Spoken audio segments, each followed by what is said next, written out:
എല്ലാവർക്കും ഇന്നത്തെ നമ്മുടെ പുതിയൊരു വീഡിയോയിലോട്ട് സ്വാഗതം. ഇന്ന് നമ്മൾ ചെയ്യാൻ പോകുന്നത് നമ്മളെ വീഡിയോസ് കാണുന്നവർക്ക് അറിയായിരിക്കും, നമ്മൾ ഹോം മെയ്ഡ് ആയിട്ടുള്ള സ്കിൻ കെയർ പ്രോഡക്ട്സിൻ്റെ വീഡിയോസ് ആയിരുന്നു നമ്മൾ കണ്ടിന്യൂസ് ആയിട്ട് ഇപ്പോൾ ചെയ്തുകൊണ്ടിരിക്കുന്നത്. ഇന്ന് നമ്മൾ ചെയ്യാൻ പോകുന്നത് ഓയിലി, ആക്നെ പ്രോൺ, സെൻസിറ്റീവ് സ്കിന്നുകാർക്ക് പോലും യൂസ് ചെയ്യാൻ പറ്റുന്ന ഹോം മെയ്ഡ് ആയിട്ടുള്ള, വീട്ടിൽ തന്നെ ഉണ്ടാക്കാൻ പറ്റുന്ന ഈസി ആയിട്ടുള്ള, എല്ലാവരുടെയും വീട്ടിൽ ഉള്ള ഒരു ഐറ്റം വെച്ചിട്ടുള്ള ഒരു മോയ്സ്ചറൈസറാണ് ഇന്നത്തെ നമ്മുടെ വീഡിയോ.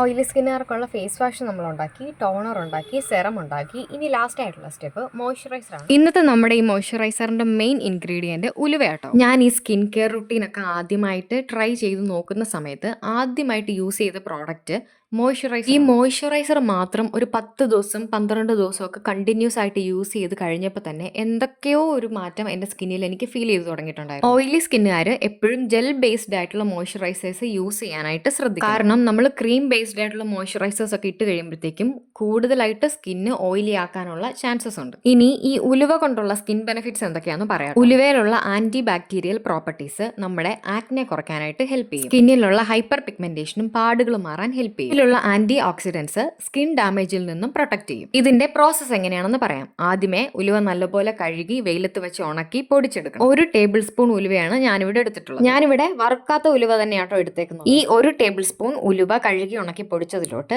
1/2 ഗ്ലാസ് വെള്ളം ഒഴിച്ച് നമ്മൾ തലേ ദിവസം വയ്ക്കണം. ബാക്കിയുള്ള പരിപാടികൾ നമ്മൾ പിറ്റേ ദിവസമാണ് ചെയ്യുന്നത്. ഹെയറിലും സ്കിന്നിലും ഒക്കെ ഉലുവ ഒരുപോലെ നല്ലതാട്ടോ. നന്നായിട്ടൊന്ന് മിക്സ് ചെയ്ത് കൊടുത്തിട്ട് അങ്ങനെ നമുക്കത് ഇന്ന് റെസ്റ്റ് ചെയ്യാൻ വയ്ക്കും. നമ്മുടെ ചാനലിൽ ഓയിലി, ആക്നെ പ്രോൺ, സെൻസിറ്റീവ് സ്കിന്നുകാർക്കൊക്കെ യൂസ്ഫുൾ ആവുന്ന വീഡിയോസും ഹെയർ കെയർ വീഡിയോസും ഒക്കെ അപ്ലോഡ് ചെയ്തിട്ടുണ്ട്. നിങ്ങൾക്ക് ഇതൊക്കെ കാണാൻ താല്പര്യമുള്ളവരാണെന്നുണ്ടെങ്കിൽ ഉറപ്പായിട്ടും ചെക്ക് ചെയ്യും. ഒരുപാട് സ്റ്റെപ്സും പ്രോസസ്സും ഒന്നും ഇല്ലാത്ത ഈസി ആയിട്ട് നമുക്ക് വീട്ടിൽ ചെയ്യാൻ പറ്റുന്ന ഹോം റെമഡീസ് ആണ് നമ്മൾ കൂടുതലും അപ്ലോഡ് ചെയ്തിട്ടുള്ളത്. താല്പര്യമുള്ളവർ ചെക്ക് ചെയ്ത് നോക്കണം. ഇത് യൂസ്ഫുൾ ആയിട്ടുള്ളവർക്ക് ഷെയർ ചെയ്തും കൊടുക്കും. ഇതിപ്പോൾ ഫ്രിഡ്ജിലൊന്നും വെക്കണമെന്നില്ല, പുറത്ത് തന്നെ വെച്ചാൽ മതി. അടപ്പ് വെച്ച് അടച്ചു വെക്കണം കേട്ടോ, ഇല്ലെങ്കിൽ എന്തെങ്കിലും പ്രാണികളൊക്കെ ഇതിൽ വീഴാൻ സാധ്യതയുണ്ട്. ഇത് നാളെ നമുക്ക് അരിച്ചെടുക്കാനുള്ളത്. പിറ്റേ ദിവസം ആയപ്പോഴത്തേക്കും ഇതുപോലൊരു കൺസിസ്റ്റൻസിയിലാണ് ഉള്ളത്.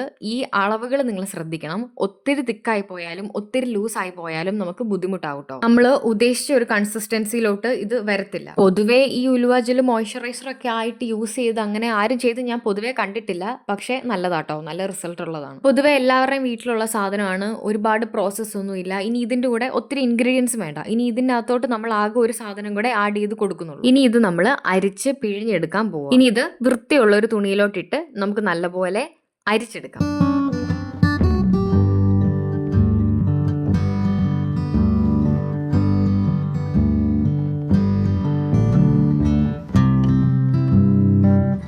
ഈ കാണുന്ന ഒരു കൺസിസ്റ്റൻസിയിലാട്ടോ നമുക്കിത് കിട്ടേണ്ടത്.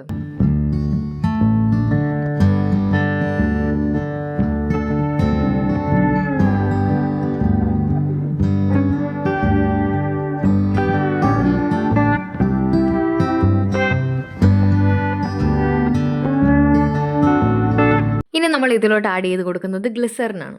കാര്യം നമ്മുടെ ഓയിലി സ്കിൻ ആണെന്നൊക്കെ പറഞ്ഞാലും ഈ ഉലുവ ജെല്ല് സ്കിൻ നല്ലപോലെ ടൈറ്റ് ആക്കിയും ഡ്രൈ ആക്കിയും വെക്കും. അപ്പോൾ കുറച്ച് ഗ്ലിസറിനൂടെ ആഡ് ചെയ്യുന്നതായിരിക്കും നമുക്ക് നല്ലത്. ഞാൻ ഈ പറഞ്ഞ അളവിലാണ് നിങ്ങൾ സാധനങ്ങളൊക്കെ എടുത്തേക്കുന്നതെന്നുണ്ടെങ്കിൽ ഒരു 3 മുതൽ 4 ഡ്രോപ്പ് വരെ ഗ്ലിസറിനാണ് നമ്മൾ ഇതിലോട്ട് ആഡ് ചെയ്ത് കൊടുക്കണം. ഈ പറഞ്ഞത്രയും ഗ്ലിസറിനും കൂടെ ആഡ് ചെയ്തിട്ട് നല്ലപോലെ നമുക്കിത് മിക്സ് ചെയ്തെടുക്കാം. ഇത്രയേ ഉള്ളൂ കേട്ടോ നമ്മുടെ പ്രോസസ്സ്. ആകെ നമുക്ക് 2 ഐറ്റം മതി. സിമ്പിൾ സ്റ്റെപ്സ് ആണ്. ഇതിലിപ്പം എക്സ്ട്രാ ആയിട്ട് നമുക്ക് കുറച്ച് ഗ്ലിസറിന്റെ ആവശ്യം മാത്രമേ വരൂ. പിന്നെ എല്ലാവർക്കും ഈ ഉലുവയുടെ മണം ഒന്നും പിടിക്കൂല കേട്ടോ. അങ്ങനെയുള്ളവർക്ക് പറ്റൂലായിരിക്കും ചിലപ്പം. അല്ലാത്തവർക്ക് ഇത് നല്ല യൂസ്ഫുൾ ആയിട്ടുള്ള ഒരു മോയ്സ്ചറൈസർ. പിന്നെ അപ്ലൈ ചെയ്യുമ്പം ഉറപ്പായിട്ട് നിങ്ങൾ പാച്ച് ടെസ്റ്റ് ചെയ്ത് നോക്കണം. നിങ്ങളുടെ സ്കിന്നിൽ അപ്ലൈ ചെയ്തിട്ട് ഇറിറ്റേഷൻസ് ഒന്നും ഇല്ലാന്ന് ഉറപ്പ് വരുത്തിയതിന് ശേഷം മാത്രമേ അപ്ലൈ ചെയ്ത് നോക്കാവുള്ളൂ. നിങ്ങൾ പാച്ച് ടെസ്റ്റ് ചെയ്താലും ആദ്യത്തെ ടൈം നമ്മൾ ഈ സാധനം ഉണ്ടാക്കിയിട്ട് യൂസ് ചെയ്യുമല്ലോ, അപ്പം ഏറ്റവും കുറഞ്ഞ അളവിൽ മാത്രമേ ഇത് നിങ്ങൾ സ്കിന്നിലോട്ട് യൂസ് ചെയ്യാവുള്ളൂ.